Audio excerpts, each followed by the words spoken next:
Hi అండి. ఎలా ఉన్నారు? ఈ వీడియో అందరికీ యూస్ అవుతుంది అనుకుంటున్నా అండి. ఇది అల్లం వెల్లుల్లి పేస్ట్ అండి. తర్వాత గరం మసాలా అండి, ధనియాల పొడి. ఈ 2 ఉంటే ఏ నాన్ వెజ్ ఐటెమ్స్ కూడా ఈజీగా చేసేసుకోవచ్చండి. హాఫ్ అన్ అవర్‌లో వండేసుకోవచ్చు.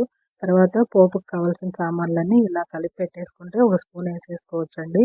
అన్నీ వెతుక్కోకుండా. ఇది పప్పుల పొడి ఉప్మాలోకి కానీ లేదా దోస మీద అలా చల్లుకోవడానికి కానీ యూస్ అవుతుంది. ఇలా చేసి పెట్టుకుంటే. ఇది నల్ల కారము. ఈ కారం గూడా చట్నీకి బదులుగా ఇడ్లీలోకి కానీ, దోసలోకి కానీ తినొచ్చండి. బావుంటుంది టేస్ట్‌గా చేసి పెట్టుకుంటే. తర్వాత రసం పొడి. ఇది మసాలా కారం. మసాలా కారం నేనెప్పుడు రెడీ చేస్తాను ఇంట్లోనే. కానీ ఈసారి కొనుక్కొచ్చి వాడాను. ఇది గూడా బానే ఉందండి. ఏ గ్రేవీ ఐటమ్స్‌లోకి వేసుకోవచ్చు. తర్వాత ఇది కొబ్బరి కారము.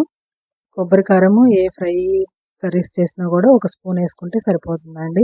ఇవన్నీ మనం రెడీగా పెట్టుకుంటే మన వంట ఈజీ అయిపోతుందండి.